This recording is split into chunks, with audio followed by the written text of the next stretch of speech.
Buenos días, Alex. Muy buenos días a todos. Por si hubiera pocos focos de tensión internacional, hoy amanecemos con otro. Trump acaba de fijar un nuevo objetivo: Cuba. Empezamos.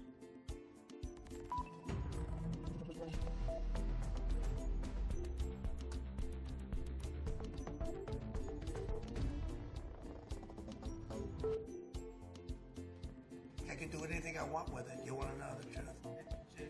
Puedo hacer lo que quiera con Cuba y será un honor tomarla, lo ha dicho Donald Trump esta madrugada. Pone a la isla en su punto de mira y lo hace justo después del apagón total que han sufrido 10 millones de cubanos en situación aún más crítica por el bloqueo al petróleo venezolano impuesto por Estados Unidos. Sandra.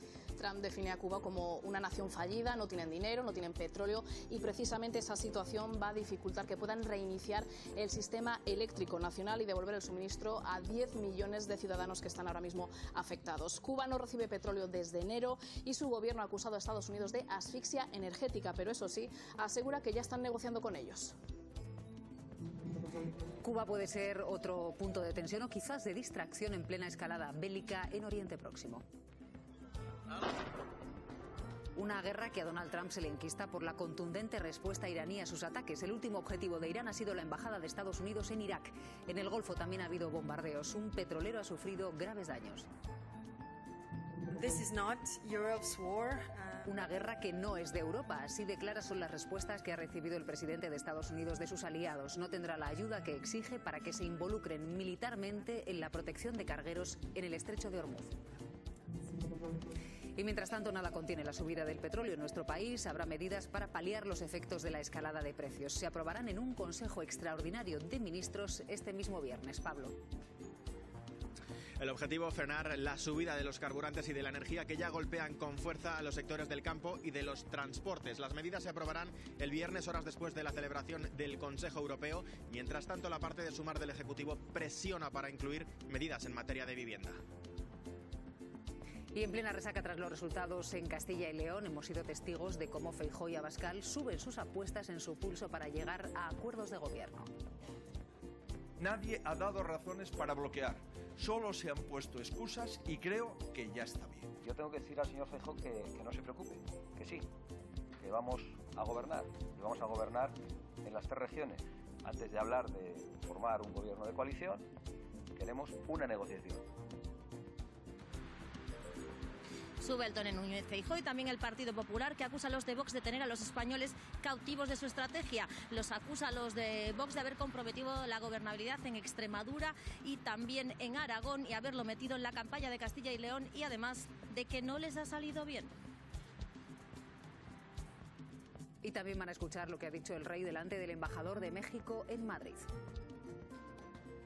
Y hay mucho abuso en nuestro criterio de hoy en día. En la conquista de América hubo muchos abusos que no pueden hacernos sentir orgullosos, ha dicho Felipe VI, y lo reconoce por primera vez.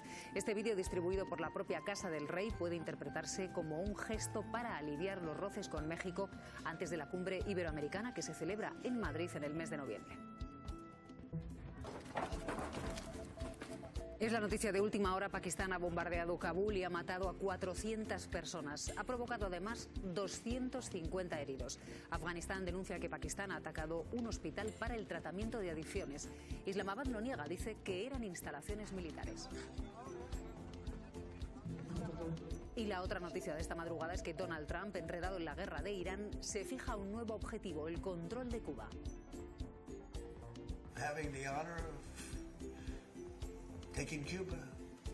Trump asegura que será un gran honor para él tomar Cuba y ha añadido literalmente: puedo hacer lo que quiera con ella. A esta hora Cuba se recupera del apagón generalizado que ha sufrido. La crisis energética que padece la isla se ha agravado por el bloqueo petrolero al que la está sometiendo en los últimos meses Estados Unidos. Cuba se ha vuelto a quedar completamente a oscuras. Sufre una crisis energética desde 2024 con cortes de luz casi diarios, pero este es el primer gran apagón nacional desde que Estados Unidos, hace 3 meses, aumentara su presión sobre la isla, bloqueando la entrada de petróleo. Trump ya lo ha advertido en varias ocasiones. Que es una nación fallida y no tardaría en caer. Ahora dice que tendrá el gran honor de tomar Cuba y cada vez parece estar más cerca. La Habana ha confirmado las negociaciones con Washington que, según el New York Times, pide la cabeza del presidente cubano Díaz-Canel como parte del trato. Ese podría ser el plan de Trump, acabar con la cúpula del gobierno y, por ende, con el castrismo. Algo parecido a lo que hizo en Venezuela, porque aunque sea Díaz-Canel quien gobierna, los Castros siguen en la cúpula de poder. De hecho, el expresidente Raúl Castro, hermano de Fidel, ha participado en estas conversaciones con Estados Unidos. Además, el gobierno cubano ha anunciado una medida inusual, que sus ciudadanos en el exterior, incluido el exilio, puedan participar o ser dueños de empresas privadas en Cuba. Porque dicen están abiertos a una relación comercial con Washington. Mientras, la desesperación de los cubanos llega al límite. Llevan más de una semana haciendo sonar sus cazuelas en señal de protesta, algo fuera de lo común. Y el pasado fin de semana, un grupo de jóvenes incendió la sede del Partido Comunista en Morón, el centro del país.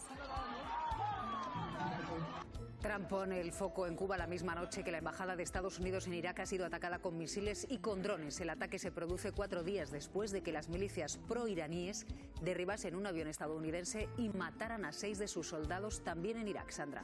Según fuentes de seguridad iraquíes, se trata del ataque más intenso hasta ahora. Cohetes y al menos 5 drones fueron lanzados contra la embajada norteamericana en Bagdad. El sistema de defensa aérea derribó 2 de ellos, mientras que un tercero llegó a impactar dentro del recinto. La embajada ya estaba en alerta y por eso ayer pedía a sus ciudadanos que abandonaran el país. El estrecho de Hormuz también está siendo objetivo de los ataques iraníes. La agencia marítima de Reino Unido asegura que se ha producido un nuevo ataque contra un buque cisterna que ha sufrido importantes daños, aunque no se reportan víctimas.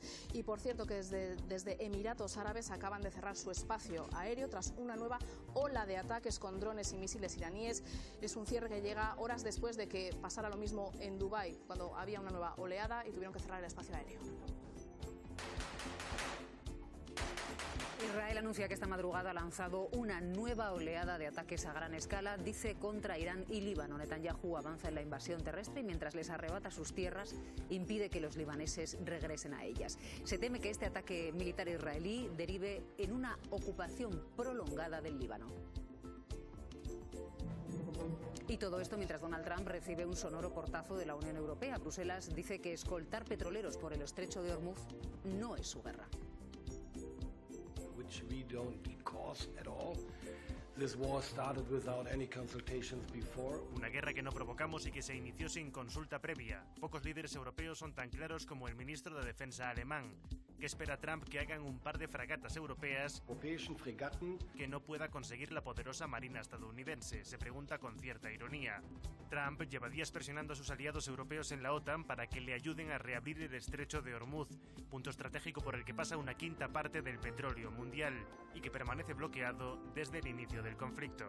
La negativa comunitaria de no es nuestra guerra This is not Europe's war. Le ha enfadado profundamente. Les pedimos que envíen buques buscaminas y nos dicen que no se quieren involucrar. Se queja para luego añadir que son la nación más poderosa del mundo y que ellos no necesitan a nadie. Según él, algunos países ya estarían en camino, pero no aporta ninguna información sobre cuáles serían esos países. De momento, no serán europeos, para huir de respuestas militares que provoquen una escalada. Nunca trae democracia, ni estabilidad, ni prosperidad económica. Los 27 cierran la puerta al apoyo militar, tienen la llave para hacerlo, pero no para esquivar las consecuencias energéticas de la guerra. Y ahí Bruselas no habla con una sola voz. Von der Leyen pide por carta a los líderes que eviten el cierre prematuro de centrales nucleares. El primer ministro belga incluso tantea con la opción de reactivar la compra de gas ruso paralizada desde la guerra en Ucrania. En esta situación el precio del petróleo en origen en Oriente Medio se está disparando y eso encarece aún más el precio del barril de Brent. Sandra. Ha comenzado la sesión al alza, en concreto con una subida del 4% y ahora mismo se está cotizando a $103 el barril. Son ya 5 días seguidos en los que su precio no baja de la barrera de los $100. Ayer, aunque llegó a estar en los 106, acabó bajando casi un 3% y cerraba la sesión en el límite de los $100. Pero ahora mismo el crudo de referencia en Europa vuelve a subir y lo hace justo todo lo que llegaba a caer en la jornada de ayer. Continúa la volatilidad en el mercado del petróleo.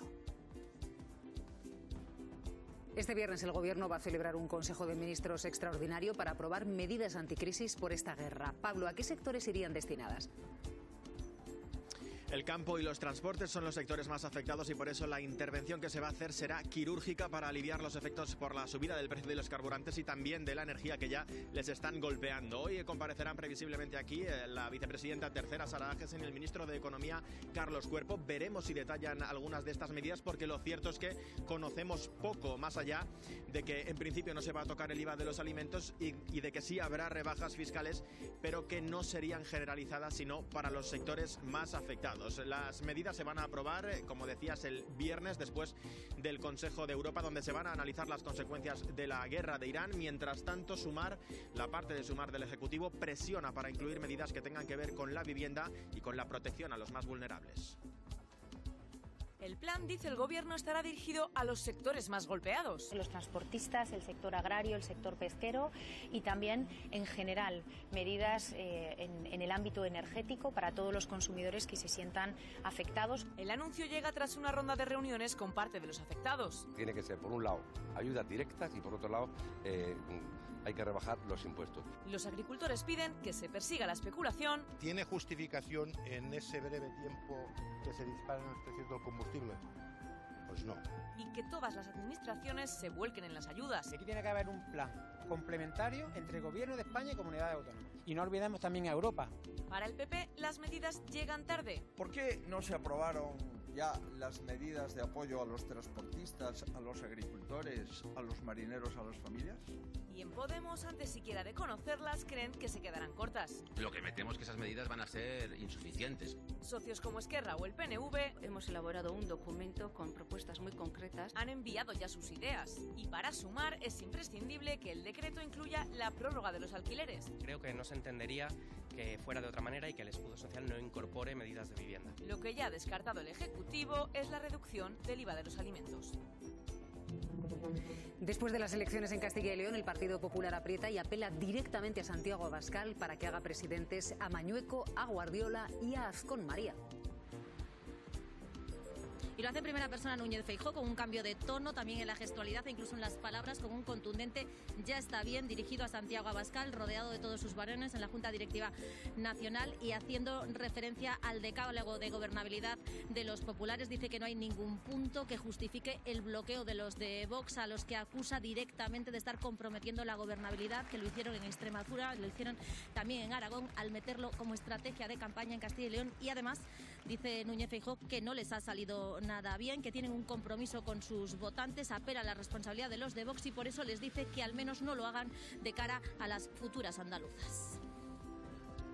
El PP retoma las negociaciones con Vox donde se quedaron antes de la campaña en Castilla y León, en su decálogo para pactos.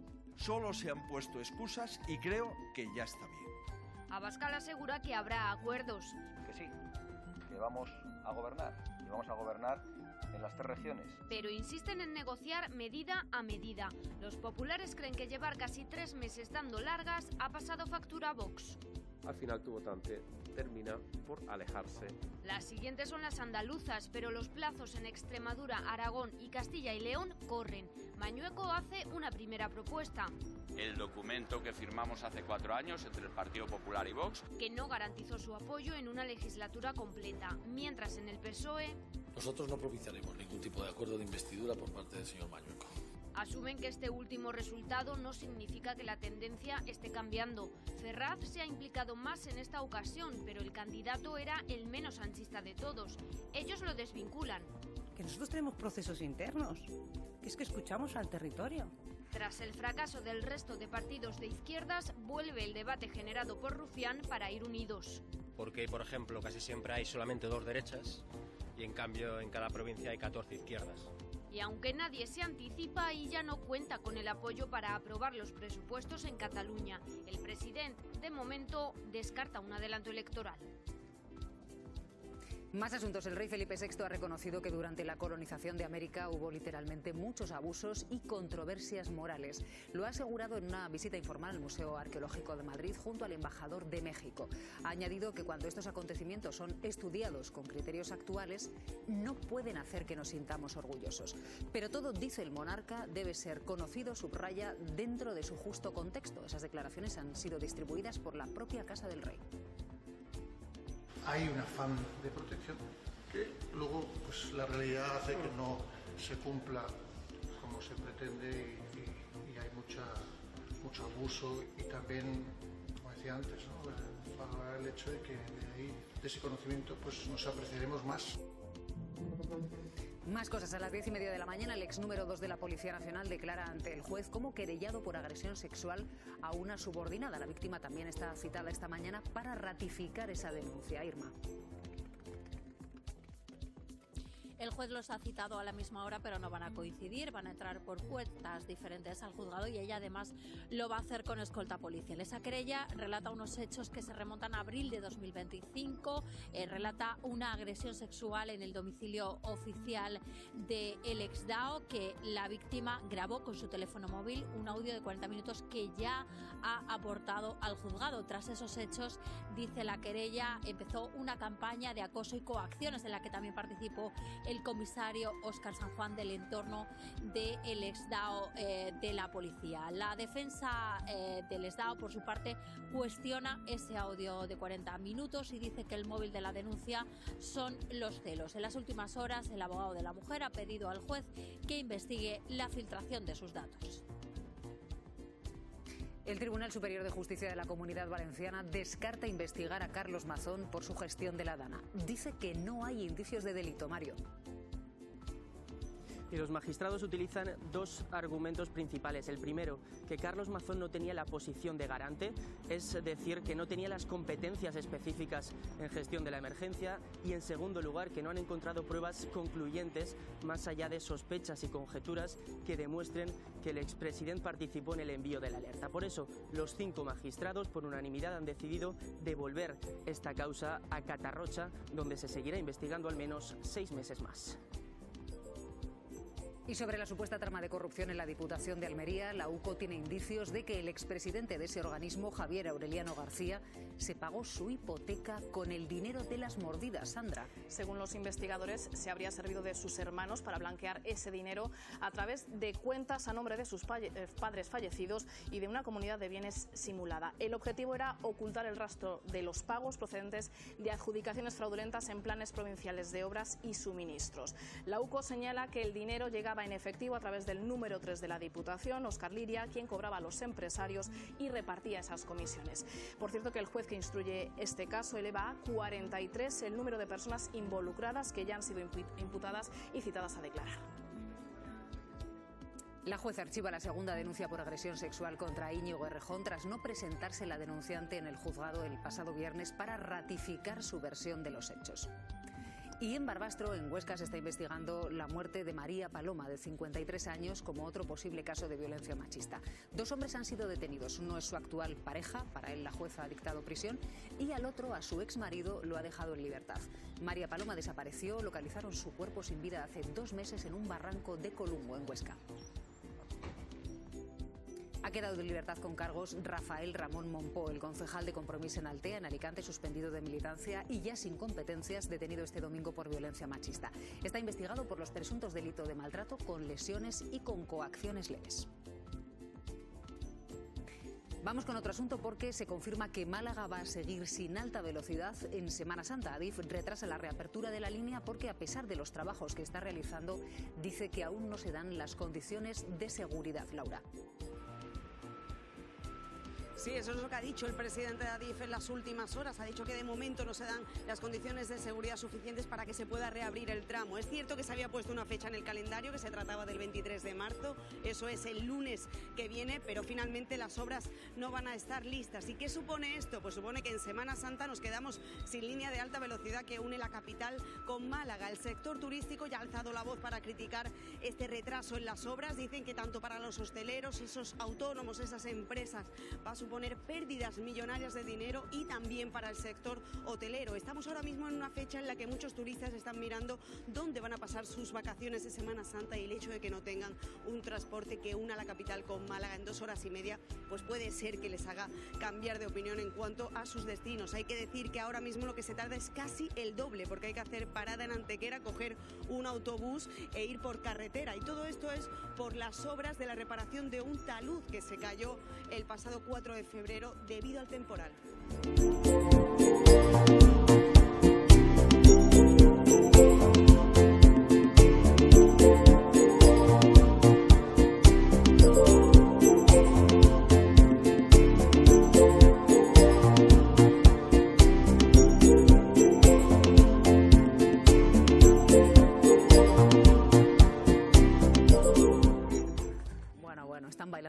debajo de la mesa, ya les conozco yo. Berna González Harbour, muy buenos días. Por supuesto y siempre. Daniel Basteiro, ¿Quién hubiera muy estado en buenos Valencia, días. pero sobre todo en Lyon, ¿eh? Madre mía, Ya, qué vaya, fiesta, ¿eh? Es que dicen, con toda la que nos está cayendo, vamos a recuperar unas imágenes de Rosalía. Miguel, por favor. Nuestro realizador de verdad nos va a poner un poquitito el toque de la mañana.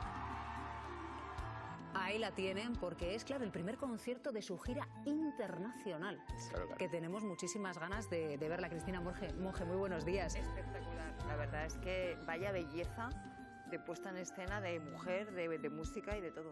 May Mariño, muy buenos días. La pena es que no lo vamos a poder ver, en mi caso, en Madrid, porque no me dio tiempo, no estaba ahí tan rápido para No, pillar pero entradas. es que volaron. Yo también espero que alguien, no sé, un gesto generoso o alguna cosa así. Saca la cartera, saca la cartera. Por eso yo lo siento, por si acaso. Qué generosidad. Pablo Montesinos, muy buenos días. Buenos días. Que yo no sé si alguno de vosotros tiene entradas para estos conciertos. Tengo una amiga que tiene. Sabes que existen. Pero eso es como los unicornios, ¿no? Hay entradas, pero no nos han llegado. Conozco a alguien que va a ir. De lo rápido que se La agota. reventa está carísima y me encanta. Un día tenemos que hablar de esto, ¿eh? Sí. Las Sí. listas de espera para comprar, es decir, yo creo que es incompatible hasta con trabajar, Y con ¿no? los Pero es precios decir, que tienen. que es muy complicado conseguirlas, ¿no? Y muy ansioso, ¿no? De hecho, nos ponemos alarmas ya en el calendario, ¿no? Tal día a las 10 de la mañana se abre para esta entrada. Y a esa hora estás ahí dándole y tampoco, porque tienes 5.000 en lista de espera por Lo de delante. las citas del calendario ya tremendo. es para estar electrificado. Totalmente. Bueno, en fin, lo que nos faltaba, una cita más en el calendario para comprar entradas que nunca logramos comprar, porque además nos ponen en una sala de espera y dicen, bueno, 5.000 por delante, pues ya no llego. Tal cual. a ver qué asiento pillo. No hemos pillado nada, claro. Bueno, vamos a ponernos un poquitito serios porque Donald Trump tiene próximo objetivo, lo acaba de anunciar esta noche, es Cuba. Atención a estas palabras. Having the honor of taking Cuba. Puedo hacer lo que quiera con Cuba y será un honor tomarla. Lo ha dicho hace tan solo unas horas, justo después del apagón total que han sufrido 10 millones de cubanos tras el bloqueo al petróleo venezolano que ha impuesto desde hace unos meses Estados Unidos. Sandra. El presidente norteamericano habla de Cuba como de una nación fallida, no concreta cómo va a tomar la isla y tampoco ha dicho si lo hará con el uso de la fuerza militar. Pero sí que reconoce que el gobierno cubano ya está negociando con ellos y fruto de esas conversaciones, Cuba va a permitir a sus ciudadanos en el extranjero, incluso los exiliados, invertir en el sector privado. Su viceprimer ministro ha dicho que están abiertos a tener una relación comercial fluida con las empresas estadounidenses y también con los cubanos que residan en Estados Unidos y sus descendientes. Reconoce que el bloqueo norteamericano ha agravado la crisis en el país, que en las últimas horas, como decías, ha sufrido un nuevo apagón eléctrico que está afectando a 10 millones de ciudadanos. La falta de combustible, que recordemos desde enero está bloqueando Estados Unidos, va a hacer que sea más difícil reiniciar el sistema eléctrico nacional. Claro, es que Cristina, lo de tomar Cuba pacífico y negociado no parece, pero vamos, es que ¿en qué momento podemos pensar que un Estado puede tomar el territorio de otro? ¿No? Estamos planteando esto, es impresionante. Será un honor. O sea, es que el cinismo llega ya a un punto, ¿no?, en el que no solamente se plantea tomar otro Estado, sino decir será un honor tomar un Estado. Entonces es ya, creo que Trump tiene un problema muy importante en Oriente Próximo, que no sabe cómo salir de esa guerra. Y cada vez que tiene un problema en una parte del globo, ¿cómo lo soluciona? Desviando la atención a otra. Llevamos una semana intuyendo que esto podía pasar y que el siguiente en la lista efectivamente iba a ser Cuba. Pero hagamos la trayectoria. Veníamos de Groenlandia cuando aterrizamos en Oriente Próximo y ahora mismo aparecemos en Cuba. Entonces, efectivamente, yo creo que Donald Trump se está dando cuenta de hasta qué punto se ha metido en un avispero en Oriente Próximo, que sabemos, o él sabía cómo empezó, pero nadie, él tampoco sabe cómo acaba ni cómo salir de estas. Está empezando a tener presiones muy importantes de miembros del Partido Republicano, del sector financiero, que están viendo inestabilidad, ¿no?, y turbulencias en los mercados. Y ojo, porque a 4 días vista tenemos las midterms, es decir, las elecciones de medio término de noviembre, que empiezan a pintar mal para Trump. Necesita de alguna forma desviar esa atención. Ha tenido ya muertos, además, en esta guerra, en Oriente Próximo. Y eso la sociedad norteamericana sabemos que lo penaliza. ¿Tiene esto que ver con estas declaraciones? Estoy convencida. A partir de allí, qué curioso, ¿no?, el apagón de ayer de Cuba, por ejemplo. Entonces creo que está todo dicho. Un apagón que ha afectado a 10 millones de personas. Las situación en Cuba es extraordinariamente crítica después de todo el bloqueo que llega imponiendo Estados Unidos, contra el que se ha rebelado Naciones Unidas. Pues Estados Unidos le ha dado una vueltita de tuerca más, y desde que se hizo con Venezuela también le ha cortado el grifo del petróleo venezolano. Pero claro, escuchar eso de tomar Cuba hace que las alarmas salten entre los expertos en derecho internacional. Juanjo Álvarez, Egunon, muy buenos días. Hola, buenos días, Egunon. Claro, porque esto de tomar Cuba revienta la legalidad internacional. Sí, bueno, la verdad es que más allá de la beligerancia dialéctica de Trump es algo obsceno, ¿no? Tomar Cuba o tomar un país como si fuera efectivamente lo que pretende un protectorado, ¿no? Lo que es evidente es que la realpolitik que practica Trump es la nueva diplomacia, la diplomacia económica y la diplomacia energética, ¿no? Energía es poder, el bloqueo energético impone una tiranía de la pobreza sobre una tiranía de la pobreza preexistente, ¿no? Esa actitud menospreciativa hacia un país, hacia Cuba en este caso, diciendo puedo hacerlo cuando me dé la gana, bueno, no sé, creo que a él le envilece por un lado, le engorda todavía más su ego, pero desde el punto de vista del derecho internacional habría que empezar por preguntar si la situación es la misma que en Venezuela, porque Díaz-Canel, a 10 años de la muerte de Fidel Castro, no tiene ninguna causa pendiente en Estados Unidos. Si el objetivo es repetir lo mismo, tratar de cambiar el régimen sacando de la presidencia a Díaz-Canel, que no es ningún ejemplo de demócrata, ¿cómo lo va a hacer? ¿Qué argumento va a extraer en este momento para ello, ¿no? Por lo tanto, yo creo que es otro exabrupto tan clarísimamente contrario al derecho internacional que no merece más comentario que el de que, evidentemente, como estamos en la época en que estamos, lo hará cuando decida hacerlo, lo cual es tan lamentable como impotencia la que genera, creo yo, en todo aquel que cree que Cuba necesita restaurar derechos humanos y democracia, sin duda, pero desde el respeto, no desde este tipo de supuesta potestas anclada en lo que tiene. Tengo el poder, tengo la energía, tengo la tecnología militar, hago lo que quiero porque además es mi continente, la hegemonía. Eso es lo que en ese siglo nos hemos instalado, en el 18-19, ¿no? Ahora mismo. Bueno, igual es simplemente un globo sonda, May, porque se le está empantanando tantísimo la guerra en Irán que necesita desviar el foco. No, lo decía bien claro. Primero que necesita, está asfixiando Cuba para decir, ves cómo nos necesitan, tenemos que tomarla. Y apuntaba antes Cristina, ¿no? El honor, ¿no?, de tomarla. No, el hacer con ella lo que quiera. Al final de esa declaración es lo terrible, ¿no? Porque es utilizar un país, más allá de las consideraciones que podamos tener del régimen cubano y demás, es tomar la soberanía de un país por su santo capricho, ¿no?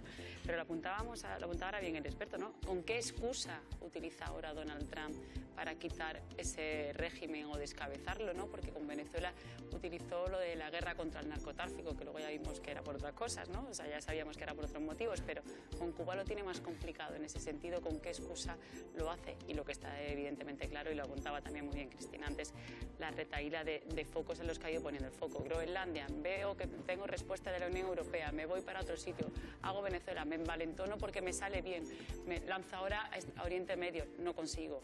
Sí. Entonces buscar otro reflejo. Yo creo que aquí se mezclan varios planos. Para empezar, el propio interés de Estados Unidos en Cuba. Es decir, el bloqueo económico a Cuba no es de Trump. Es decir, considerado el patio trasero de Estados Unidos, de manera realmente poco educada, ¿no?, con la soberanía de Cuba, es una obsesión de Estados Unidos de hace décadas. También es parte de la política de áreas de influencia de Donald Trump, y eso ya es sí achacable a él, ¿no?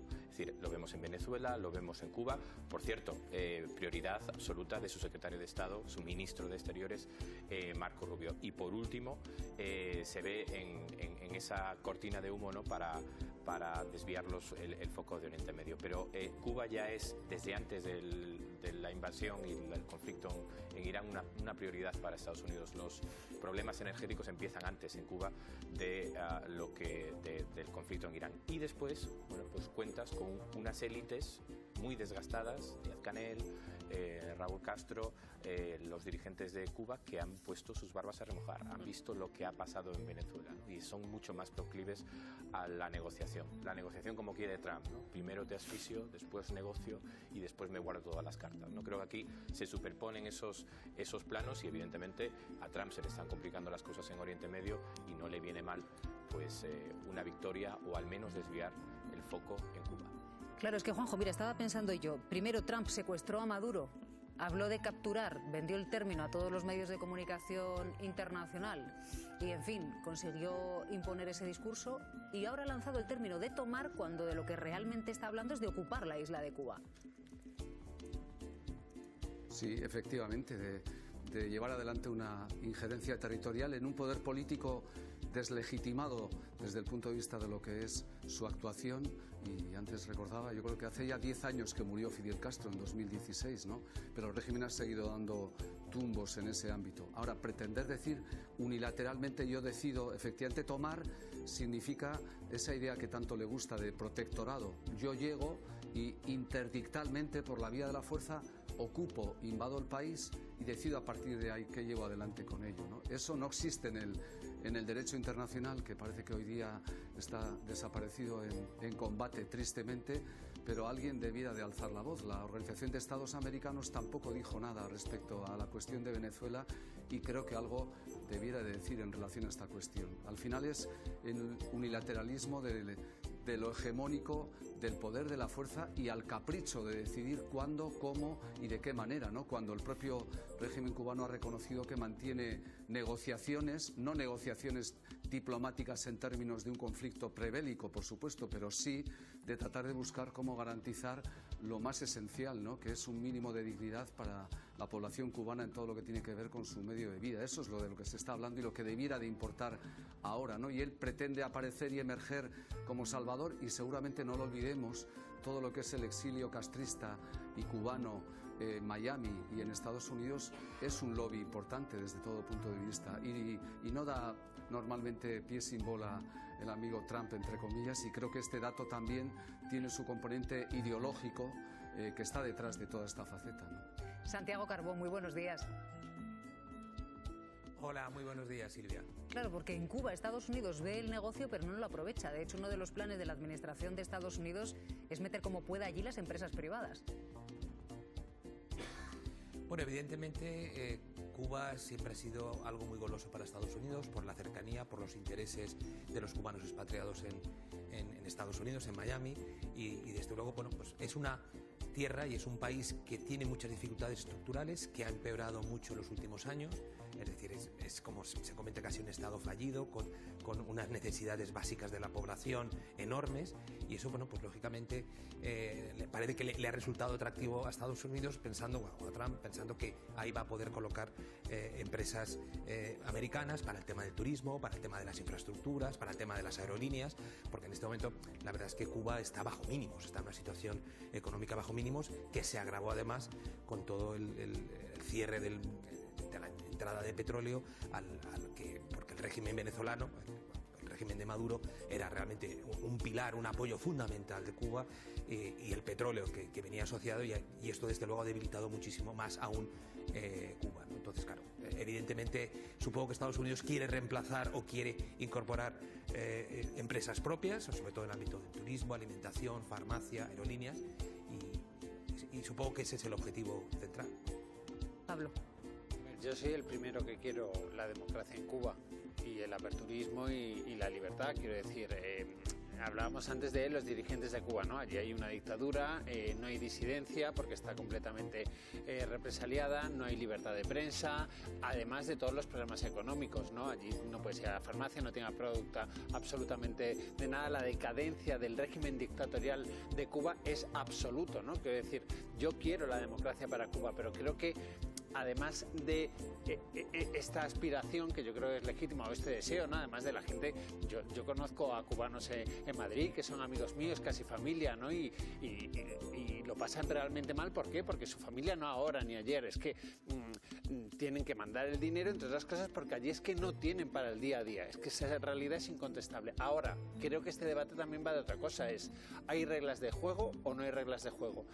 Tú puedes tomar decisiones unilaterales sobre países terceros, sí o no, ¿no? Y aquí no puede ser, y creo que lo planteabas muy bien, Silvia, que tienes un problema en una parte del mundo y entonces ya pongo el foco en otra parte del mundo y así desvío la atención internacional. Y el resto de la comunidad internacional no hace nada, no sé si no porque no puede, porque no quiere, porque qué lío, ¿no?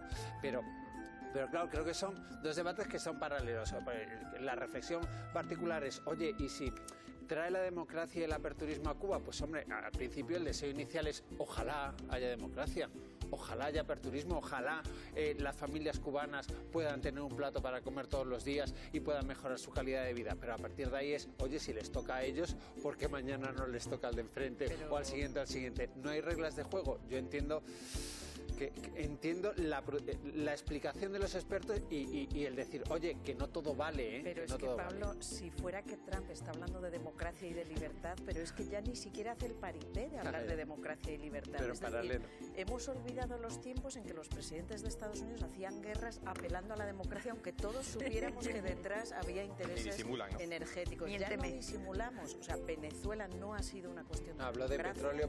petróleo, solo horas después. Y... Venezuela no ha sido una cuestión de democracia, sino de descabezar el régimen, poner a alguien ya amedrentado para que negocie y te permita entrar a tus empresas.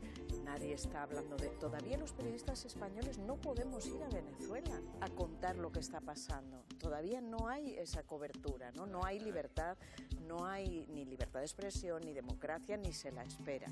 Y de Cuba nos hemos olvidado de la democracia, digo Trump, ¿eh? Es decir, de lo único que está hablando y negociando, por lo que se ha filtrado, incluso con miembros de la familia Castro, es de la entrada de inversores americanos. Es lo único que le importa. Y quiere, pues efectivamente, el modelo venezolano, es decir, que caiga Díaz-Canel o que caiga quien haga falta. Francamente, no parece que le importe mucho quién está al frente, pero que entren las empresas americanas.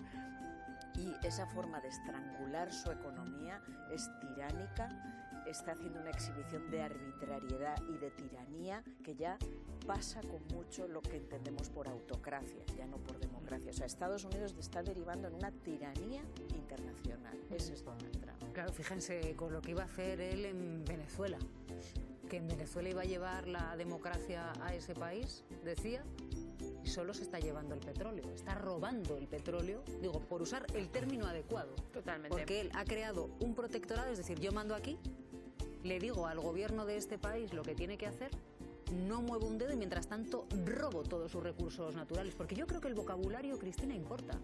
Sí, la verdad es que a mí me gustaría saber, Juanjo Álvarez, catedrático de Derecho Internacional, cuál es la denominación de esto, ¿no? ¿No es una invasión? Protectorado, no sé, me suena un poco raro en este momento de la historia. Por eso, me suena siglo XVIII, justamente por eso, ¿no? Entonces, ¿cómo se le llama a esto en el cual tú secuestras a un presidente de un país legítimo o no, o sea, democrático o no, perdón, pero legítimo porque está allí, ¿no? Lo secuestras, te lo llevas, no invades el país con tus tropas, pero tienes un gobierno títere y efectivamente explotas los recursos. ¿Cómo se le llama a eso? Juanjo, ¿cómo se le llama eso? Incluso encontrar un término. A ver si Juanjo nos ilumina. No, es muy buena pregunta, Cristina. Realmente eso es una ocupación de facto de la soberanía económica. Fijaros, formalmente se llevó a Maduro con la excusa de la existencia real de una reclamación judicial que tardará 3 o 4 años en resolverse. Por lo tanto, sacó de la ecuación al jefe del Estado venezolano, mantiene formalmente el régimen y lo que hace es lo que él ha llamado en algún discurso interno civilizar económicamente el régimen. ¿En qué consiste eso?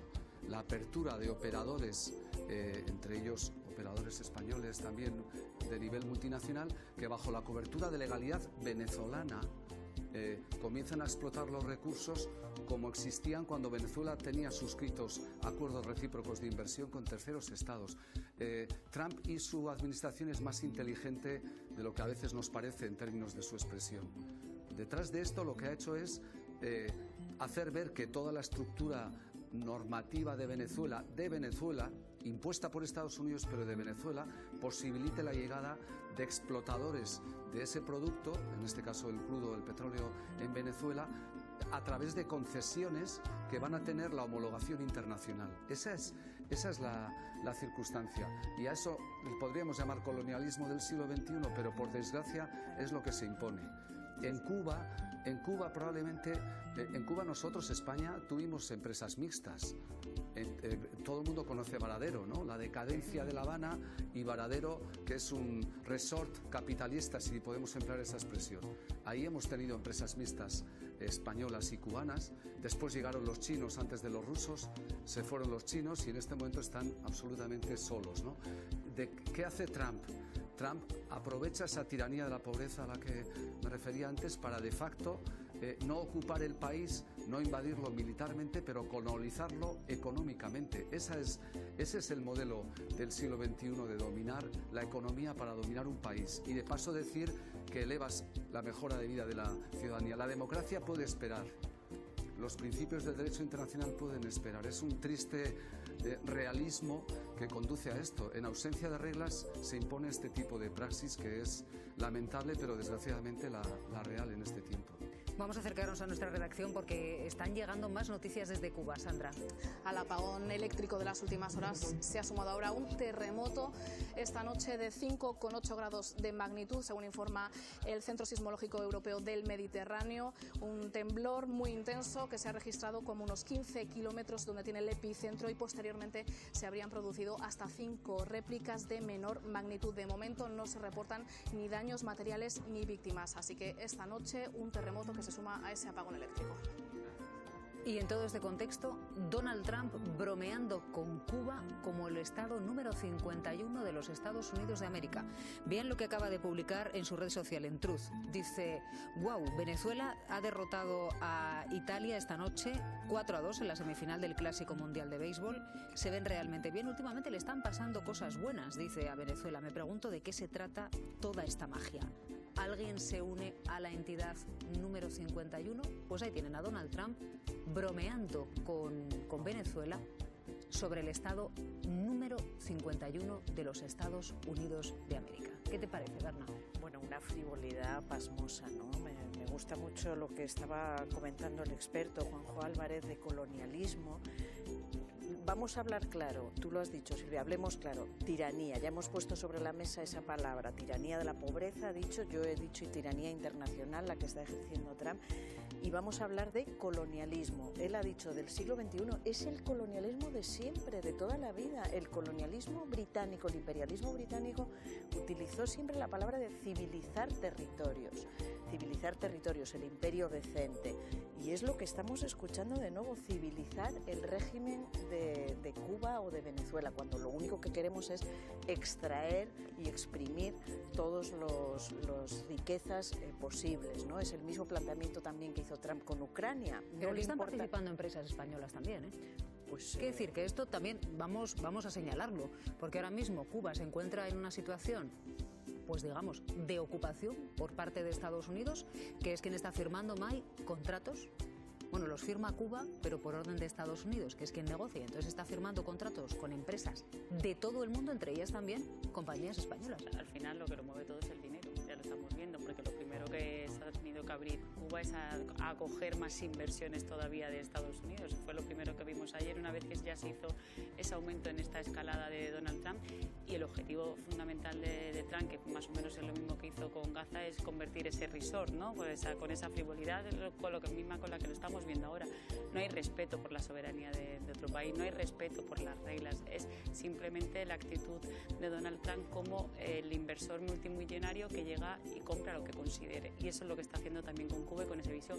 Y ahí luego también están pues los intereses empresariales que se van sumando al carro según consideren. Y también ya lo hayamos visto. Algunos con el interés legítimo de ayudar a que Cuba pudiera prosperar en su momento, cuando eran las empresas públicas y privadas que tenían que ir de la mano, y ahora veremos si de otra manera o no y quién se suma a esa nueva situación. Pues vamos a empezar el día con esta duda, si realmente lo de Cuba es un globo sonda, la ocupación que anuncia Donald Trump de Cuba, que sería para él un gusto, si es un globo sonda para apartar la atención de la guerra que se le está atragantando en Irán.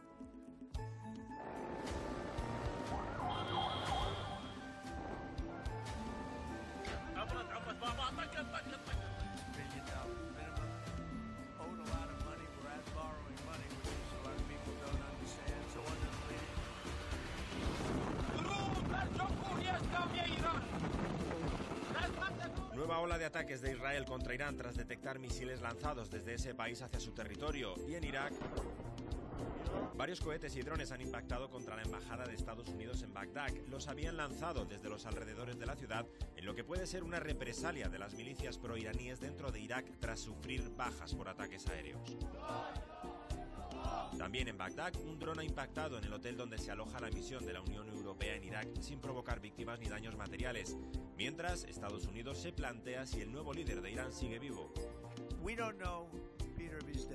Trump insinuó conversaciones con Irán, pero estos niegan haber pedido una negociación de alto el fuego.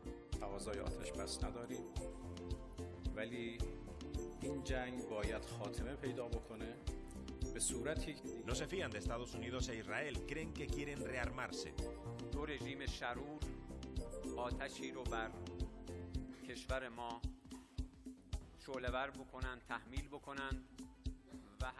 En el Golfo no cesan las hostilidades y Trump se sorprende porque Irán haya atacado a países vecinos tras comenzar la guerra a Israel y Estados Unidos. En las últimas horas, Emiratos Árabes ha comunicado que cierra su espacio aéreo debido a una nueva ola de ataques iraníes. Se incorpora aquí a nuestra mesa Daniel Bachandé. Bienvenido, Daniel. Bueno, antes de nada, da la sensación, me lo dicen muchos espectadores, de que quien realmente sí parece haber trazado una estrategia de respuesta a estos ataques por fases e incluso conociendo cómo puede dañar al enemigo es Irán. Sí, claramente. Irán estaba preparada para este conflicto a largo plazo. Es un conflicto de resistencia y de desgaste, y todo lo que no va a conseguir en una mesa de negociación con Estados Unidos e Israel, porque siguen sin considerar y tener en cuenta los intereses de seguridad de la República Islámica, Irán lo está buscando a través del desgaste. Van a ser mucho más eficientes a la hora de apuntar hacia dónde van dirigidos sus recursos, sobre todo a los países de la región, donde se produce petróleo sobre todo, porque lo que ha provocado el desbloqueo político de Donald Trump en Irán tras el ataque a Ali Khamenei ha provocado una militarización y sobre todo ha provocado un bloqueo energético, que eso es lo que va a utilizar Irán para desgastar a Occidente y sobre todo a esos aliados del Golfo Pérsico que parecían que estaban alineados con Estados Unidos y que empiezan a ver que su seguridad está en peligro.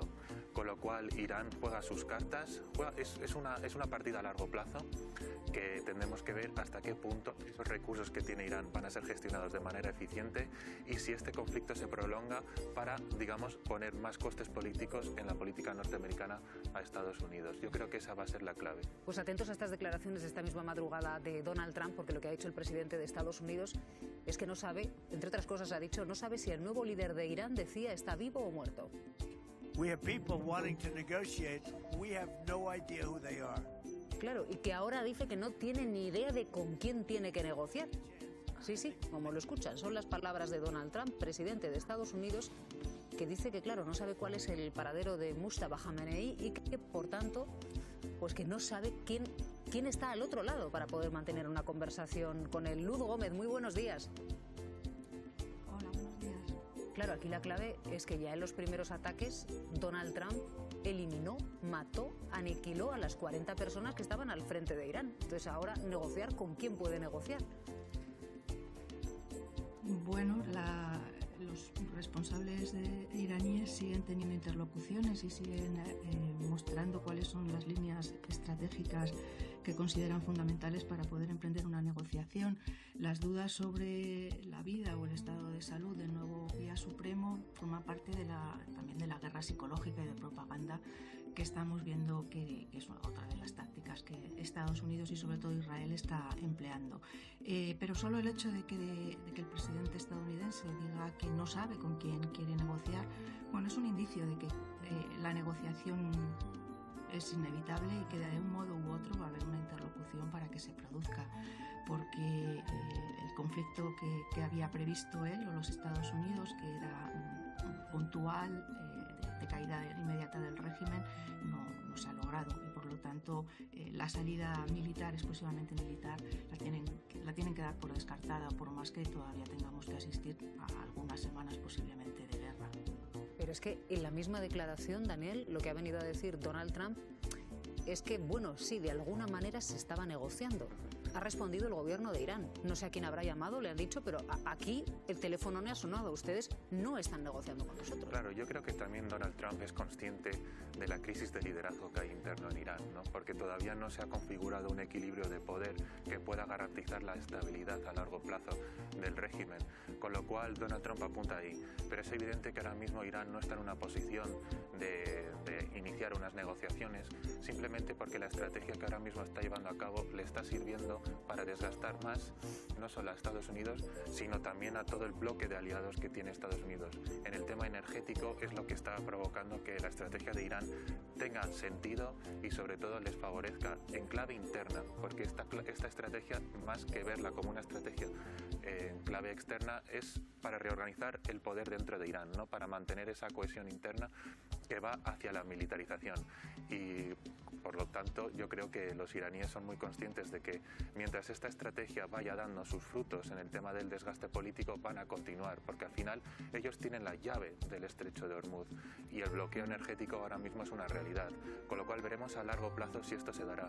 Y en el tema de interlocución es muy importante señalar que si bien en un futuro se puedan dar unas relaciones y una especie de negociación entre Estados Unidos e Irán, aquí la clave fundamental va a volver a ser Israel, porque a Israel no le interesa una interlocución entre Estados Unidos e Irán que resuelva este conflicto.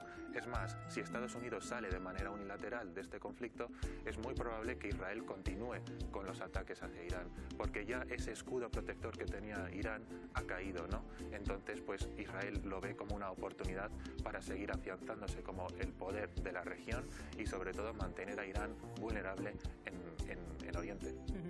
Claro, y luego estaban viendo ustedes un mapa en el que queremos que se fijen. Voy a pedir a mis compañeros de realización, Miguel, a ver si podemos recuperar precisamente ese mapa. Ahí lo tienen. Este que están viendo es el estrecho de Hormuz, que está controlado por Irán. Lo tienen en la parte de arriba de la pantalla. Está preocupando muchísimo porque solo pasan los buques que Irán quiere que pase, pero fíjese en el círculo que hay abajo. Eso es Bab el-Mandeb. Es precisamente la puerta de acceso al canal de Suez, que a esta hora sigue abierta, pero que, claro, puede complicarse mucho la situación marítima si los hutíes deciden cerrar Bab el-Mandeb, porque en ese caso, Luz, en ese caso colapsaría el comercio marítimo internacional en esa zona, ¿no? Sí, esa es una de las cuestiones que estaban sobre la mesa antes del ataque de Estados Unidos e Israel a Irán hace 2 semanas. Pero los hutíes parece que está relativamente controlado toda esta situación por la fuerza internacional de la OTAN que se puso en marcha. Así que la capacidad que tiene en este momento Irán de poner en movimiento a sus aliados en la zona, tanto a Hezbollah como a los hutíes en Yemen, es bastante limitada. Y posiblemente no es esa la estrategia primera en la que está pensando Irán, sino la más inmediata, la más cercana, que es la del control selectivo del paso por Hormuz, que supondría, como ya sabemos, el futuro más inmediato de la guerra, seleccionando quién puede y no puede pasar por la zona. También es importante en términos de estrategia cómo Hormuz ha puesto sobre la mesa algo fundamental, y es cuál va a ser el papel de Europa en la guerra. Estados Unidos desde el principio ha intentado arrastrar a determinados países europeos, y precisamente lo que se ha mostrado en esta semana, en estos 2 últimos días, a raíz de las declaraciones de los ministros de Asuntos Exteriores de Europa, es que tampoco está la estrategia de llevar a Europa a la guerra por el cierre de Hormuz va a funcionar. Irán está jugando muy bien todas sus bazas, pero más cerca de casa que lejos, diría yo. Claro, efectivamente, y esta madrugada ha dado un paso más. Ya les decíamos que con este ataque a Irán se corría el riesgo de agitar uno de los avisperos más peligrosos de Oriente Medio, que es Irak, y esta noche van a verlo. Ha sido atacada la embajada de Estados Unidos en Irak, en Bagdad. Ha sido atacada con drones y ha sido atacada con misiles unos días después, 4 días después, de que las milicias pro-iraníes en Irak reivindicasen el derribo de un avión estadounidense y la muerte de 6 de los ocupantes, 6 soldados americanos que viajaban a bordo. ¿Qué te indica este tipo de ataques, Luz, que se están produciendo precisamente en Irak? Era algo que ya mencionábamos también, si recordáis, hace 2 semanas al inicio de la guerra, ¿no? Y Irak es un país que ha sido fundamental en las relaciones de Estados Unidos con Irán, porque tras la ocupación del país y la configuración del nuevo Estado iraquí, los chiíes son la fuerza dominante y su estrecha conexión con la República Islámica hacía que fuera muy importante el papel de Teherán en la propia política iraquí.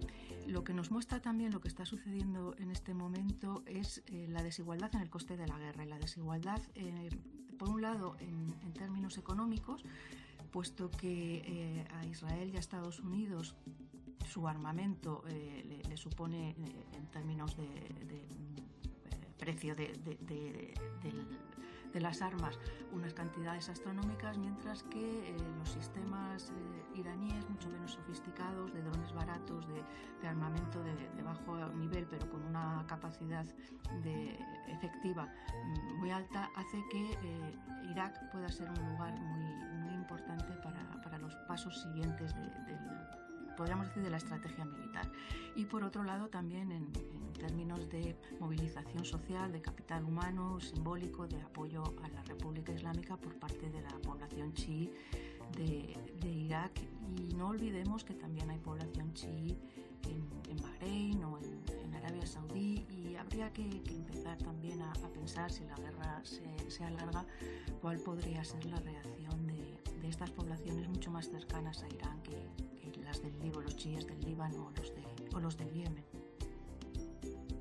Bueno, y hay novedades en estos momentos. Vamos a conectar con la corresponsal de EFE en Jerusalén, con Nuria Garrido. Muy buenos días, Nuria. ¿Qué tal? Muy buenos días.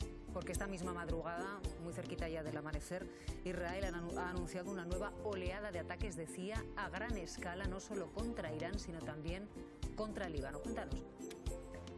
Así es, esa es la información que nos hace llegar aquí el ejército israelí a través de sus canales, y es que esta madrugada Israel ha bombardeado al mismo tiempo Teherán y Beirut, y desde aquí lo que insisten en decir es que en Irán están atacando centros de mando del régimen iraní, o también sitios donde están produciendo misiles balísticos. También, como decías, muy tensa la situación en Líbano, donde siguen bombardeando y donde también acabamos de conocer que esta misma mañana el ejército israelí ha desplegado nuevas tropas en el sur, donde ayer empezaron esta incursión terrestre. Lo que dicen algunos medios, Silvia, es que lo que está planeando Israel es apoderarse de toda la zona que queda al sur del río Litani. De hecho, ayer el ministro de Defensa israelí dijo a los desplazados que no van a poder volver hasta que esa zona consideren que sea segura para el norte de Israel, porque también recordemos que Hezbollah también sigue lanzando cohetes contra el norte de Israel. De hecho, ayer se produjo un impacto contra una casa que dejó a varios heridos. Y por otra parte, como estabais también comentando en la mesa, lo que estamos viendo aquí en Israel en estos 19 días de guerra que llevamos es que Irán sigue teniendo la capacidad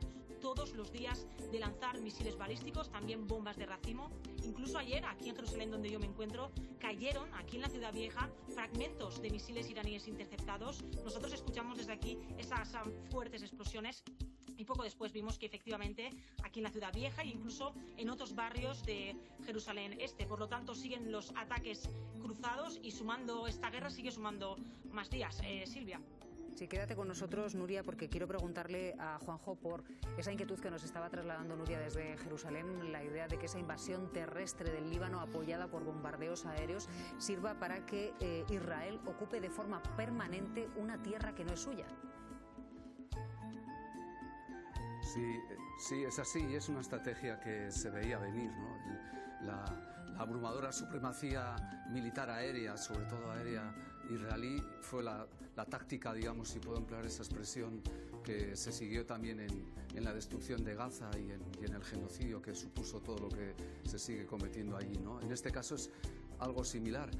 Habrá que recordar que Hezbollah nació después de la segunda invasión, la del 82, por parte de Israel al territorio del Líbano, y todo lo que se generó. En este momento creo que esa estrategia es muy clara: machacar y masacrar a todo lo que representa la zona sur, bloquear todo el retorno de los refugiados palestinos que deseaban volver y que se está bloqueando, e imponer por esa vía un dominio terrestre que ensanche lo que ellos llaman zona de protección, que de facto, como va a ocurrir en Gaza, supone la asimilación a territorio adquirido por la vía de supremacía militar, ¿no? Es muy claro que ese frente era uno de los que creo está solo indirectamente ligado a lo que está ocurriendo en Irán, porque era una cuenta pendiente, entre comillas, del gobierno Netanyahu y que lo tenía entre ceja y ceja, ¿no? Y ahí, otra vez, Hezbollah, por un lado, desatiende a aspectos de la población civil libanesa, que se encuentra, desgraciadamente, en tierra de nadie, con un gobierno en Beirut absolutamente débil y sin capacidad negociadora, y otra vez la capacidad de la fuerza militar para decidir hasta dónde se llega y cuándo se para. Ahí creo que es otra muestra muy clara de que Netanyahu tiene clarísimos los objetivos. También respecto a Irán quiere una guerra que se prolongue clarísimamente, y Trump busca exactamente lo contrario. Creo que hay una asincronía, ¿no? Ritmos de velocidad diferentes entre ambos, que no emerge públicamente ni diplomáticamente, pero creo que es muy claro, y que esta es una decisión unilateral de Israel, pero que una vez más Estados Unidos tampoco le pone freno ni veto, ¿no? Vamos a conectar también ahora con Líbano, porque Israel ha anunciado en las últimas horas una nueva operación terrestre en el sur de ese país. Estas son imágenes que ha difundido esta misma madrugada el gobierno israelí. El ministro de Defensa ha anunciado una operación contra Hezbollah, pero lo cierto es que está ocupando terreno. Hay miles de residentes que están siendo forzados a abandonar sus hogares sin posibilidad de regresar. Óscar Mijayo es el enviado de Televisión Española a Beirut. Óscar, buenos días.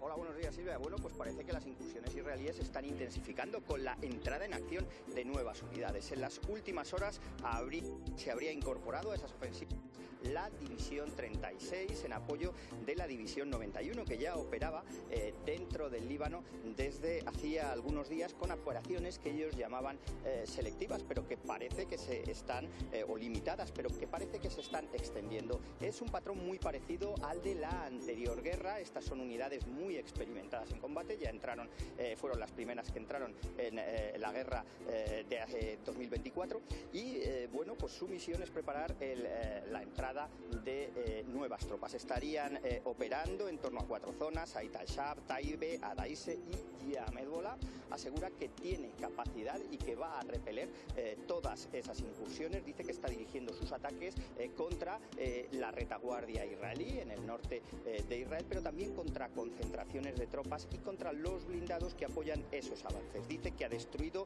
2 carros de combate pesados, 2 Merkava, en las inmediaciones de Taibe. Este aumento de la violencia y de los combates también está trayendo un aumento de las víctimas, según las últimas cifras del Ministerio de Salud libanés. Son ya casi 900 los muertos, de los que 111 son niños.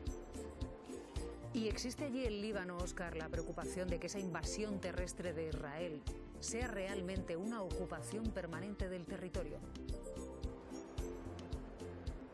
Bueno, eso ya ha ocurrido, es decir, el Líbano estuvo ocupado por Israel hasta el año 2000, desde la guerra civil prácticamente, y bueno, pues Israel ya ha dicho que, lo ha dicho Katz, el ministro de Defensa, que su objetivo es crear una zona de seguridad para que la milicia de Hezbollah no pueda realizar más ataques sobre Israel. También han dicho que hasta que los ciudadanos del norte de Israel no puedan vivir tranquilos, no permitirán el regreso de los 250.000 refugiados, desplazados internos que ya han salido de esa zona. En total hay que decir que el Líbano, según las cifras de la Cruz Roja, ya hay 900.000 desplazados internos que han huido de la violencia, que han huido de sus hogares, que han huido de la violencia. El país tiene apenas 5.800.000 habitantes, es decir, estamos hablando prácticamente de un quinto de la población, y sí, por supuesto que existe ese temor.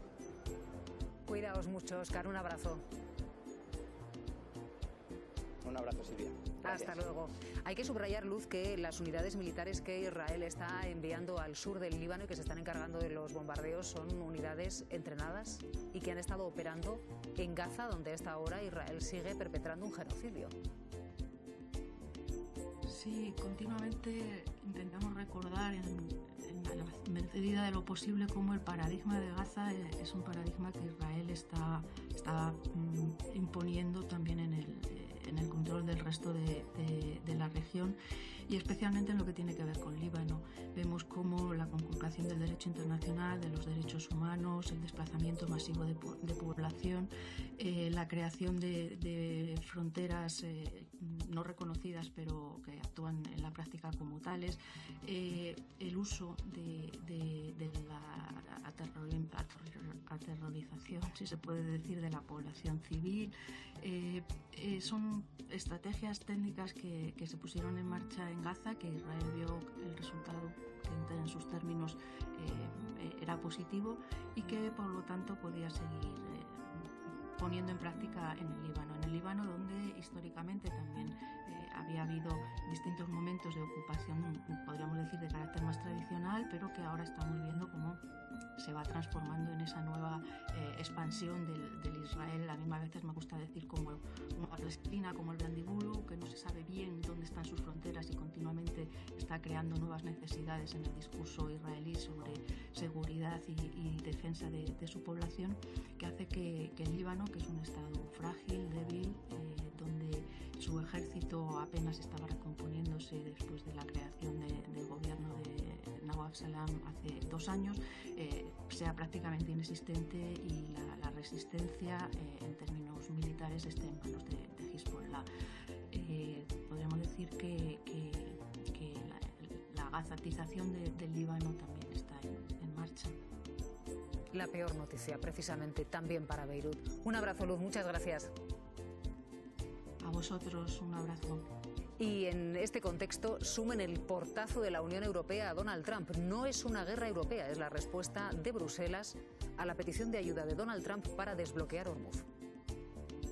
Respuesta unánime contra Trump. It's not Europe's war. Los países de la Unión rechazan en bloque una intervención militar en Hormuz. We will not. No nos dejaremos arrastrar a una gran guerra, ha dicho Starmer. Es que no es nuestra guerra, nosotros no la comenzamos. Queremos una solución diplomática y enviar buques de guerra a la zona no va a contribuir a que esto ocurra, ha dicho Pistorius. Pero el bloqueo en el Golfo Pérsico ha puesto a los socios europeos contra las cuerdas. La subida de precios por la energía, ahora la previsión de una crisis alimentaria por la escasez de fertilizantes y una mayor venta de carburante ruso. Es un peligroso precedente porque ahora necesitamos que el Kremlin tenga menos dinero para no poder continuar con la guerra. Países como Italia piden una actualización de Aspides. Una solución intermedia, escoltar a buques bajo una operación defensiva de la Unión Europea. Pero Trump persigue un gran despliegue militar frente a las costas de Irán y Europa le está decepcionando. Siempre he sido muy reacio a proteger a tantos países porque sabía que si en algún momento les pedíamos ayuda, ellos no estarían ahí para nosotros.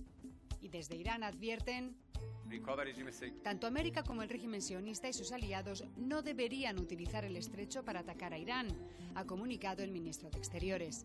El paso de Hormuz, un paso que ya ha pasado a ser el epicentro de esta guerra y el primer choque entre aliados europeos y Washington. Bueno, ¿qué os parece? La verdad es que nos estábamos sonriendo porque decimos que, se lo voy a contar, que la responsable de la diplomacia europea, Daniel, decíamos, empieza el día de una manera y lo acaba con otras declaraciones completamente opuestas y parece que no ha pasado nada, pero claro, electrificado a los 27 durante toda la jornada. Efectivamente, la alta representante Kaja Kallas, que es la que dirige las reuniones como la de ayer de ministros de Asuntos Exteriores, que empezó el día diciendo que quizás había que, en este caso, modificar el mandato, la misión de una de las operaciones militares que hay navales en la zona para responder afirmativamente a Trump, que quiere europeizar esa guerra, esa operación militar que él solito ha iniciado con Israel, ¿no? Empezó Kallas diciendo eso, no es cualquiera, es la que dirige ese tipo de reuniones, y después hubo una fuerte contestación de varios gobiernos, ¿no? El de España pues casi que se daba por sentado, ¿no? Por la posición que tiene. El de Alemania no era tan obvio pero se explica muy fácilmente, ¿no? Si vemos las encuestas de opinión en Alemania, también la población en Alemania está en contra. Si vemos las muy frágiles cifras de crecimiento que se esperan para Alemania este año y lo que podría suponer un aumento de la inflación y también una reducción del crecimiento, pues Alemania tiene motivos para estar preocupada económicamente también por esta guerra. Venimos de... Acordaos aquel momento, pues quizás no muy honorable para el canciller Merz en la Casa Blanca, cuando Trump le dio una de esas lecciones y él no sabía muy bien dónde ponerse y tampoco salió al auxilio de los países europeos como España o el Reino Unido, a los que Trump dejaba al pie de los caballos, ¿no?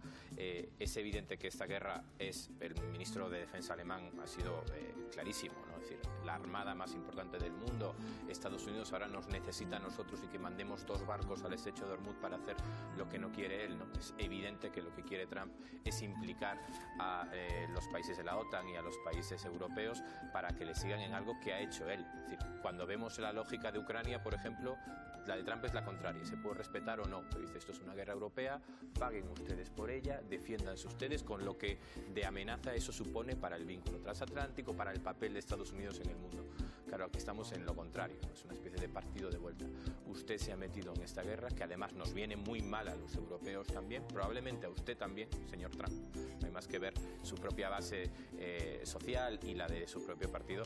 Ahora no venga aquí a tratar de implicarnos en algo que lo que nos va a traer es solo problemas. Yo creo que es muy interesante la posición de Alemania, que no siempre ha sido esa. También en Alemania late ese antimilitarismo, esas cuestiones históricas de no intervención en conflictos extranjeros, y un mensaje clarito, señor Trump, usted está en esto solo, arréglaselas sin contar con nosotros, de momento. A ver, a mí lo de Kallas me pareció un poco lo de Ursula von der Leyen, ¿no? Que tú mismo primero haces... Es que, son amigas. Pero claro, de las ninguna condena al ataque de Estados Unidos. De las instituciones comunitarias se presupone, ¿no?, que cuando hacen una declaración importante, pues primero hablan con las cancillerías, se hace una ronda de contactos previos, se pactan las declaraciones, porque al final están hablando es la opinión de la Unión Europea, es decir, de todos, ¿no? Y a ver si ahora también nos vamos a acostumbrar a que se diga una cosa y luego se rectifica, que no sé, ¿no? Que estamos hablando de la Unión Europea, en teoría esto nos diferencia, ¿no?, por ejemplo, de la administración Trump, que dice una cosa, luego la contraria, luego vamos a otro sitio, ¿no? Y luego, de partida con respecto a lo que se estaba diciendo, ¿no? Aquí lo que ha ocurrido es que Estados Unidos toma una decisión unilateral con Israel de atacar Irán. Los países de la OTAN, muchos de ellos, se enteran por los teletipos, por las agencias, por el especial informativo de Televisión Española, ¿no? Yo me imagino, tal no sé cuánto, nos estamos enterando de que ya hay otro conflicto. Y ahora, cuando ese conflicto se te dispara, no lo controlas tal, entonces ahora ya sí le pides a tus aliados, a los que tendrías que mantener informados, a los que tendrías que hacer partícipe, ahora ya sí les pides, oye, mándame soldados, mándame barcos, tal, que os necesitamos. Pero esta qué locura es que es todo, ¿no?, como un disparate, ¿no? Yo, de todo este relato que ponía Dani encima de la mesa, mi gran pregunta es Francia, porque de las declaraciones que ha hecho el presidente norteamericano, ayer, lo vi en el 24 horas, decía, he hablado con el presidente francés, está en un 8. Sí, es el que salvaba, el que le daba notas. Está en un 8 de si va a intervenir o no, lo cual me lleva otra vez a mi reflexión de origen, y es, oye, esto de la Unión Europea, ¿vamos a ir todos juntos? ¿No vamos a ir todos juntos? Esto, porque ¿qué quiere decir? Alemania, clarísimo, pero este 8 de Francia, de momento, el presidente francés, que es muy dado a las comparecencias públicas, de momento no ha dicho nada. La posición la valoración norteamericana. Es muy interesante, perdona, Dani, claro, la posición del Reino Unido, porque el Reino Unido siempre ha sido aliado y hermano de Estados Unidos, le ha seguido ciegamente a todos los conflictos, y recordemos, lo tenemos reciente en nuestras memorias, de los que estamos aquí por lo menos, Irak y Tony Blair, ¿no? Y esta posición de Starmer, que sin parecer muy virulenta ni muy tan enfática como la de Pedro Sánchez, no le acompaña. Es muy interesante la de Alemania, efectivamente, como dices, Pablo, y muy interesante que Europa finalmente se esté plantando y se muestre firme para decir, no es nuestra guerra. Por cierto, ¿quién lo dijo el primero? Pedro Sánchez. Es decir, que tanto se rieron de él y tanto le afearon la derecha o ciertos países, por supuesto Washington, y finalmente están los europeos haciendo seguidismo de la hay que tener en posición de cuenta Pedro que al Sánchez. final Donald Trump cae en su propia trampa, porque igual que lanzó la guerra sin contar con nadie, cuando le vienen mal dadas, amigos, ayudarme, ¿no? O sea, de repente tiene aliados, de repente quiere tirar de los organismos internacionales, apela a la OTAN, apela... Sí. O sea, la cuestión bueno, no es que... Pide, él no ordena, mide. él ordena. Sí, bueno, también eso Sí, es verdad, afea, exacto. Y afea y todo, son sus formas que no son para nada plausibles, pero al final cae en su propia trampa de intentar tirar de los demás por ese compromiso de organismos internacionales. Y hay que tener en cuenta, por volver a lo de Kaja Kallas y su evidente falta de liderazgo, también lo hemos visto en Ursula von der Leyen, ¿de dónde es ella? Ella viene a ser la primera ministra de Estonia. Ella tiene una prioridad en su política exterior, que es Ucrania, donde Estados Unidos sigue siendo muy importante, aunque ya no financie, eso sí, venda armas que compran los europeos para defender a Ucrania. Es muy importante en el uso de satélites, es muy importante por la interlocución con Putin, es muy importante porque es el que está en la mesa de negociación donde no están los europeos sobre un conflicto europeo. Con lo cual, aquí estas sensibilidades en el este de Europa se ven las cosas de otra manera, ¿no? Cuando tienes una guerra a las puertas donde quieres seguir contando con Estados Unidos a pesar de que pues el nuevo liderazgo de Estados Unidos no quiere seguir contando contigo. Claro, Juanjo, es que fíjate, lo que dice Donald Trump es verdad que yo lancé esta guerra contra Irán sin avisar a nadie, dinamitando todo el derecho internacional, pero ahora voy a echar mano del derecho internacional para ver qué aliados se embarcan conmigo en la protección de buques petroleros en el estrecho de Hormuz. Sí, y tiene razón en una cosa. El hostigamiento a buques civiles no militares contraviene la Convención de Montego Bay sobre Derecho del Mar. Pero eso justifica la intervención. En realidad está llamando a Europa cuando quiere decir la OTAN. Y la OTAN, el Tratado del Atlántico Norte del 49, en su artículo 6, define el ámbito geográfico de actuación. Lo define. Incluye Turquía, todavía alude a Argelia. Hay que recordar que Argelia fue Francia hasta el 74-75. Pero a partir de ahí, el resto de zona geográfica son América del Norte, que se dice así, América del Norte, y el resto de estados que se adhieran al tratado. Por lo tanto, no hay mandato para la OTAN fuera de lo que sea ese ámbito. 2, Kallas hace discurso pero no manda, porque no hay política internacional europeizada. 3, la lección estratégica que extraemos es que Europa casi siempre se pone de acuerdo en lo reactivo, decir que no, pero no en lo proactivo. A Europa le pasa como a los países del Golfo, lo decía Arantxa González Draya el domingo en un artículo muy sesudo, que simbolizaba esta idea, ¿no?, de que al final, como no nos ponemos de acuerdo salvo en situaciones límites, y casi siempre solo para decir que no, así también nos va, ¿no? El ejemplo del Mar Negro, recordad cómo se desbloqueó por el tema del cereal ucraniano, ahí se impuso la diplomacia dentro del conflicto bélico. Tampoco lo hemos intentado aquí, y es evidente que Irán vulnera en ese ámbito la legalidad internacional, extendiendo el avispero para poner nervioso.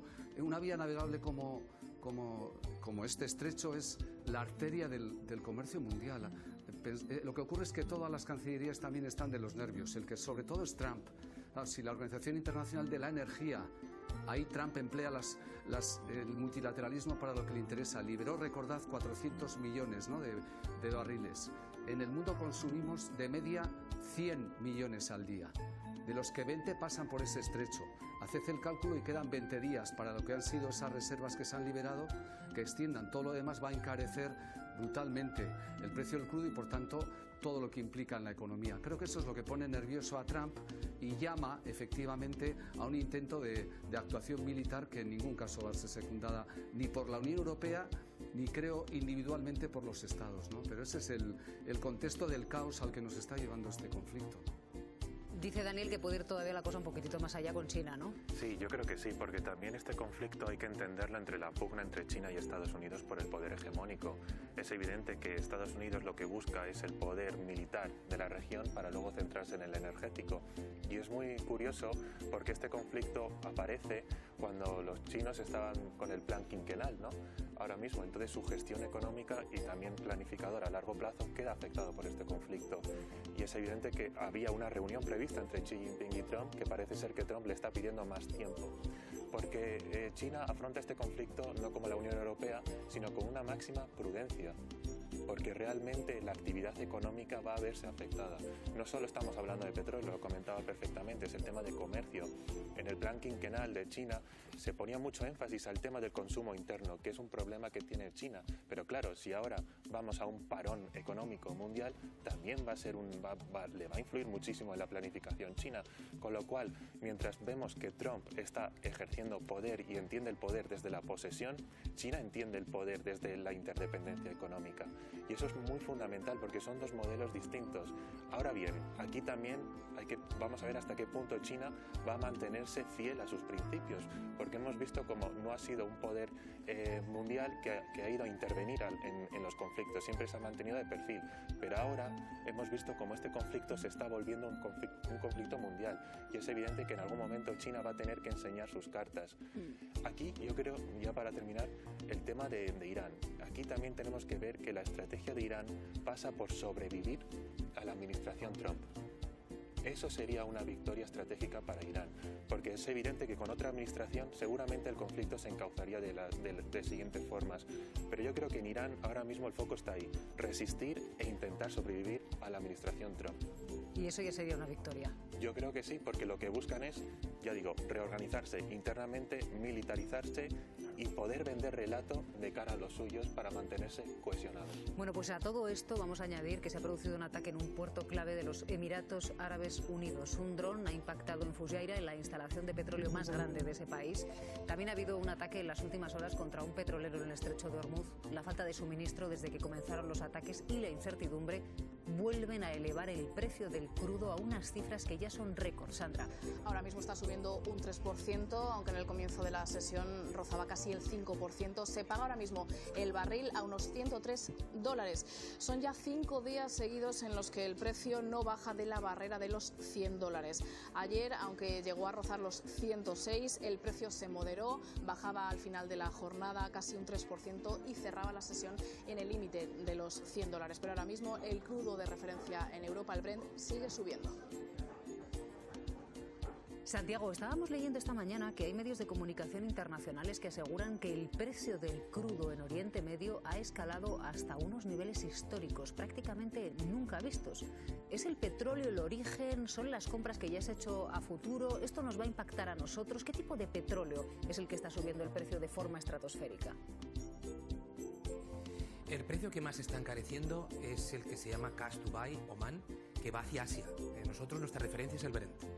Para el comercio global, Europa, África, entonces ese aún no lo ha notado tanto, pero lógicamente el más afectado es el que pasa por el estrecho de Hormuz, que es el que va hacia Asia. Por tanto, China, que estabais comentándolo, lo tiene que estar notando de alguna manera. Ese ha dado señales hasta de $150. ¿Eso significa que el mercado se va a segmentar y solamente se va a encarecer de esa manera estratosférica o se va a mantener siempre a ese nivel tan alto hacia Asia y nosotros no lo vamos a notar? No. Evidentemente esto es un mercado global y tarde o temprano esto es como esto tiene vasos comunicantes y por tanto también se irán creciendo. No digo que vaya a llegar por supuesto a 150, es decir, yo creo que ese ha sido un momento puntual que incluso ha superado a lo que era la expectativa de los mercados que se hace a través de contratos de futuros de lo que puede suponer el encarecimiento, pero evidentemente es una señal que ya empieza a haber muchas tensiones y sobre todo está afectando inicialmente al que va hacia Asia, pero que por supuesto esto es un mercado global y al final Asia demandará de otros sitios el petróleo si por ahí no le llegue y por tanto se encarecerá, no digo, repito, hasta el nivel de 150, que es el que ha marcado este caso concreto del Cash Dubai, pero sí que evidentemente puede seguirse encareciendo si esta guerra sigue unas semanas más, porque las reservas estratégicas ayudan, han apaciguado. El que Rusia pueda aumentar su producción ha apaciguado, pero no es suficiente para cubrir ese 20% del petróleo y del crudo mundial que pasa por el estrecho de Hormuz. Vamos a ver cómo ha amanecido hoy el IBEX, cómo despierta la bolsa española. Judith, muy buenos días. Buenos días. Pues impera el tono rojo en las bolsas europeas. Son movimientos estrechos, eso sí. El IBEX 35 es el único que aguanta a esta hora, pero con una subida de 8 centésimas, 17.100 puntos. Parece que el índice puede sufrir de nuevo hoy por mantener esa barrera psicológica de los 17.000 que perdió ayer en algún momento. Y con las miradas puestas en el precio del petróleo, porque sigue siendo el factor que explica el comportamiento de las bolsas. Seguimos con los 3 dígitos que inyecta nerviosismo en los mercados. A esta hora subidas del 3% para el Brent, también para el West Texas de referencia en Estados Unidos, y todo ello en una semana en la que vamos a tener reuniones de bancos centrales. Hasta 9 bancos centrales van a tomar sus decisiones. El jueves será el Banco Central Europeo, pero esta misma mañana ya el Banco de Australia ha decidido subir tipos de interés en una decisión muy ajustada, con la mirada puesta en las tensiones inflacionistas por los efectos de la guerra en Irán. Sí, el ataque a Irán está tensando muchísimo la economía. Esta semana el Consejo de Ministros se va a reunir 2 veces. El viernes lo hará de forma extraordinaria para detallar, para aprobar ese plan de choque por la guerra de Irán. ¿Con qué medidas económicas para los sectores más afectados podría articularse ese plan, Pablo? Bueno, sabemos que serán medidas quirúrgicas que van a ir destinadas sobre todo a los sectores del campo, de la pesca y también el de los transportes. Son los más golpeados por la subida de los precios de la energía y también de los carburantes. El gobierno quería esperar a la reunión del próximo jueves del Consejo Europeo, donde se van a analizar todas las consecuencias de la guerra de Irán, y entonces será el viernes en ese Consejo de Ministros extraordinario donde previsiblemente se van a aprobar las medidas. Hoy saldrá la vicepresidenta tercera, Sara Ahesen, y el ministro de Economía, Carlos Cuerpo, aquí después de la reunión del Consejo de Ministros. Veremos si detallan algunas de esas medidas, porque tampoco tenemos muy claro en qué consisten. Sí sabemos que en principio no se va a tocar el IVA de los alimentos y que se esperan rebajas fiscales, pero que no serían generalizadas. Por otro lado está el ala de Sumar del Ejecutivo, que pide medidas en materia de vivienda y también de protección a los más vulnerables. El gobierno actuará en 2 escenarios: medidas estructurales potenciando la transición energética, Reducir nuestra dependencia a los combustibles fósiles, y medidas coyunturales para atajar la subida de precios actual.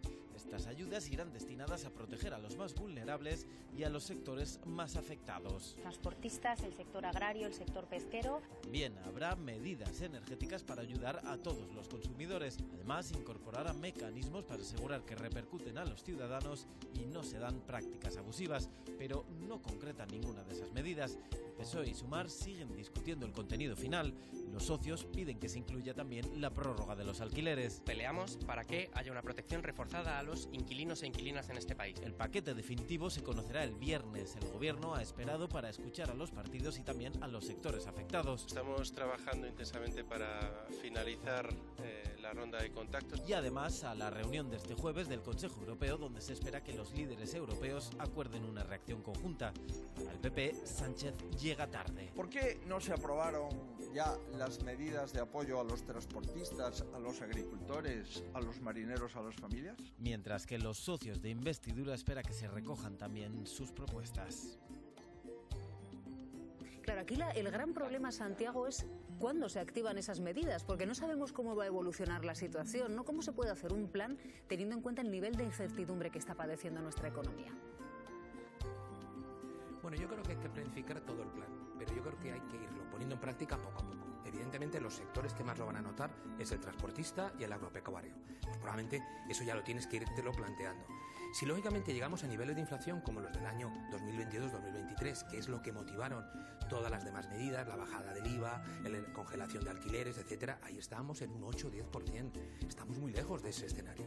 Yo creo que la caja de herramientas además no la teníamos totalmente, la teníamos localizada porque es de hace 4 años o hace 3 años. Entonces yo creo que hay que empezar paulatinamente, de modo muy quirúrgico, no de manera generalizada, pues una ayuda a los combustibles a todo el mundo, porque entonces realmente no estás frenando el consumo de combustible, que de alguna manera la señal del precio es que también se pueda ralentizar un poco ese consumo.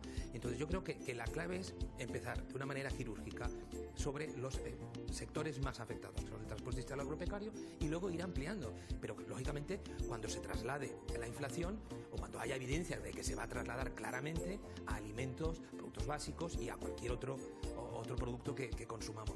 Pero no estamos muy lejos de aquella situación del 2022-23, que llevamos al 7, al 8, incluso al 10%. Es decir, aún estamos en unos niveles de inflación relativamente bajos. Sí que preocupados, y por eso el gobierno hace bien en estar preparado y en tener la batería preparada, pero sacarla ahora toda yo creo que no tiene sentido por el esfuerzo fiscal que supone, un esfuerzo enorme, porque puede generar los incentivos incorrectos en este momento para consumir demasiado combustible, etcétera, o tomar medidas que a lo mejor tienen un efecto que en este momento no sería nada significativo. Es decir, ahora bajar el IVA de los alimentos, pues cuando aún los alimentos aún no han recibido el impacto, pues la verdad es que quizás es mejor esperar que ya aplicarlo directamente. Gracias, Santiago. Un abrazo. Un abrazo. Vamos a avanzar con más asuntos porque después de las elecciones en Castilla y León, la sede del Partido Popular de la Dirección Nacional en la calle Génova se abrió en triunfo ayer para recibir a Fernández Mañueco. Allí estaban también los presidentes en funciones de Aragón y de Extremadura, los tres a expensas de que el resultado electoral de este domingo pudiese acelerar las negociaciones para cerrar gobiernos con Vox. Y Vox, claro, dice que ahora sí va a entrar en esos gobiernos. Francisco Javier Herrero Arribas, Javi Momboro Polvorín, Carrión de los Condes, web tienda online, Momboro Moda Capricho, momboromodacapricho.com, artículos personalizados Momboro Polvorín, momboromodacapricho.com. Inicio Momboro Modas tienda novedades. Visita mi web, también catálogo en WhatsApp, +34 664 828 044. Atención personalizada a cada cliente. Sin sistemas ni robots. Teléfono y WhatsApp +34 688 776 781. Contacta conmigo sin ningún compromiso. Estaré encantado de atenderte. Muchas gracias. Francisco Javier Herrero Arribas, Javi Momboro Polvorín, Carrión de los Condes. Online store, Momboro Moda Capricho, momboromodacapricho.com. Personalized items Momboro Polvorín, momboromodacapricho.com. Home Momboro Modas shop new arrivals. Visit my website. Catalog also available on WhatsApp. +34 6648 28044. Personalized attention for each customer. No automated systems or robots. Phone and WhatsApp +34 6887766781. Contact me with no obligation. I'd be happy to assist you. Thank you very much. Servicios. Diseño gráfico y multimedia. Creación y mantenimiento de páginas web. Diseño de moda exclusiva a capricho. Clases de informática presencial y online. Logotipos, folletos, carteles, vídeos, publicidad. Retoque y reparación de fotografías. Edición y montajes de vídeos personalizados, eventos, cumpleaños. Carteles y vídeos, asociaciones, redes sociales.